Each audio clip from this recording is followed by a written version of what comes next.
आहे, आत्मा अमर असते, आत्मा पुनर्जन्म घेते, असं कोण शिकवते? धर्म. बुद्धाच्या धम्मामध्ये बुद्धाने सरळ सरळ ईश्वर आणि आत्मा नाकारलेला आहे. समजलं का? म्हणजे भगवान बुद्धांच्या धम्माचं वैशिष्ट्य काय आहे? बुद्धाने आपल्या धम्मामध्ये ईश्वराला, त्या काल्पनिक देवाला आणि त्या काल्पनिक आत्म्याला अजिबात स्थान दिलेलं नाही. मग बुद्धाच्या धम्मामध्ये कशाला महत्व आहे? मनुष्य आणि मनुष्याकडे असलेलं मन. म्हणून आता इथं माझ्यासमोर डॉक्टर दाम्पत्य बसलेले आहे का नाही? म्हणजे या जगामध्ये ख्रिश्चन धर्म म्हणते, त्यांचं बायबल म्हणते की मनुष्याच्या शरीरामध्ये कुठला तरी आत्मा असते. इंग्रजीमध्ये त्याला सोल म्हणतात. काय म्हणतात? सोल. सोल म्हणतात इंग्रजीमध्ये.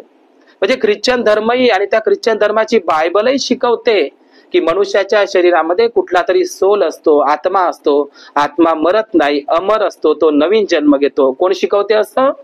ख्रिश्चन धर्म. मुस्लिम धर्म त्यांचा कुराण काय म्हणते? त्यांच्या उर्दू फारसीमध्ये भाषेमध्ये रूह म्हणते. रूह म्हणजे काय होते? आत्मा. रूहानी रूह असे तुम्ही शब्द ऐकले असेल. म्हणजे मुस्लिम बांधवही त्यांच्या कुराणामध्ये तेही रूह, आत्म्यावर विश्वास ठेवतात. शीख धर्माचा गुरुग्रंथ साहेब जर खोलला तर शीख धर्माचे लोक सुद्धा देवावर, काल्पनिक ईश्वरावर, आत्म्यावर विश्वास ठेवतात. जैन धर्म ईश्वराला नाकारतो पण आत्म्याला स्वीकारतो.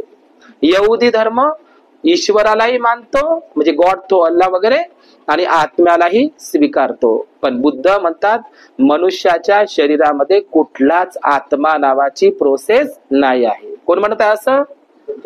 ख्रिश्चन लोकही म्हणते आत्मा आहे, मनुष्याच्या शरीरावर अमर असते. मुस्लिमही म्हणते, ख्रिश्चनही म्हणते, जैनही म्हणते, शीखही म्हणते, यहुदी म्हणते, पारसी म्हणते, हिंदूही म्हणते. पण कोण म्हणत नाही या मनुष्याच्या शरीरामध्ये आत्मा नसते म्हणून? बुद्ध. मग आहे का नाही जगा वेगळा? धर्म एवढे सर्वजण धर्म हो म्हणते, बुद्ध काय म्हणते? फक्त एकटे नाही म्हणते. आहे का नाही? म्हणून आत्मा नावाची प्रोसेस आणि काल्पनिक देव, ईश्वर आणि काल्पनिक आत्म्यावर विश्वास बाळगणे म्हणजे अधर्म होय, असं बुद्धाने सांगितलेलं आहे. आता मला सांगा बरं, या जगातला हिंदू ब्राह्मणी धर्म कशावर जगते? देव आणि आत्मा याच्यावर असतं त्यांचं चालू आहे का नाही सगळं सत्र? आता ते बुद्ध त्याचं आहे का नाही? बुद्ध ईश्वरही नाकारते, आत्माही नाकारते.